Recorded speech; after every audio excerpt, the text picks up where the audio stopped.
Dan is with us in Illinois. Hey, Dan, welcome to the Dave Ramsey Show. Hey, Dave. Thanks for taking my call. Sure. What's up? I went to Xander, and I'm looking at auto insurance, and it looks like I can save a good amount of money. I'm good with like the deductible and the premium and everything, but I'm looking into like the bodily injury, property damage, like uninsured motorist injury and that sort of thing. And I didn't know like what levels you recommend for that kind of stuff. Well, the typically in the auto insurance world, the cheapest part of the policy is the liability part of the policy. So I always recommend carrying high liability, like 500, 300 or something like that, because it's not the difference in that and going cheaper on that is very low. And if you get into the hundreds of thousands of dollars of liability, it seldom stops at 100, or 200.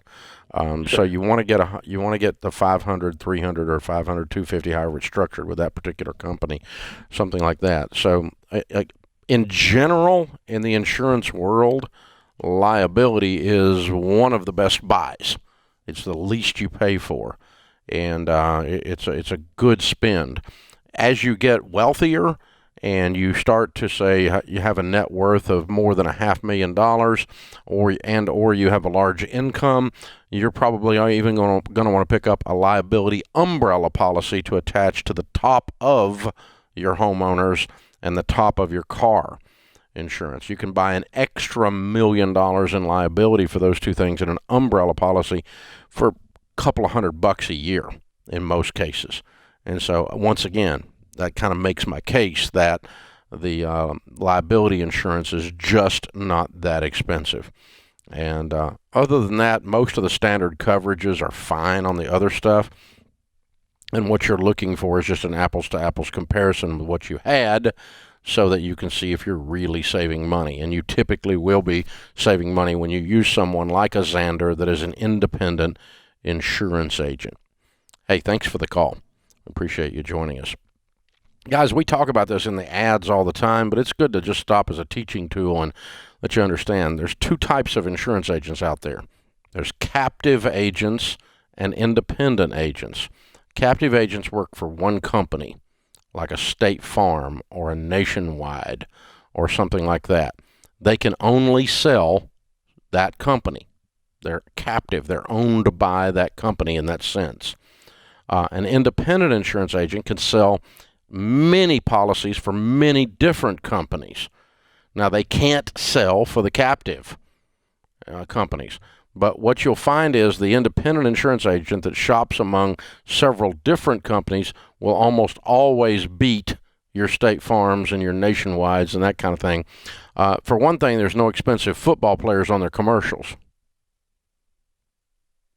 It costs a lot of money to get an NFL quarterback on your commercial. It costs a lot more money to get two of them on your commercial. And just keep this in mind. That's built into your premiums. Okay? And State Farm is the largest insurance company in America on property and casualty, but they are definitely not the best. I've personally had trouble with them getting them to pay claims people hit my car with, and they had State Farm insurance. I always go, oh crap, this is going to be a fight. I'm going to have to fight these people to get my money out of them. And so that's what you run into. And so, you want to net, it's not big does not mean better, and more expensive does not mean better. And just because you went to high school with the person doesn't mean it's better. Okay? You're looking for an independent insurance agent, and they will shop among. See, the independent insurance agent works for you. They get paid when they do a good job and you buy. The other people work for the insurance company. And so that's why they call it a State Farm agent or a Nationwide agent or an Allstate agent. Those are captive companies. And when you shop, you'll almost always get a better deal when you shop against those. And many times much better coverage even.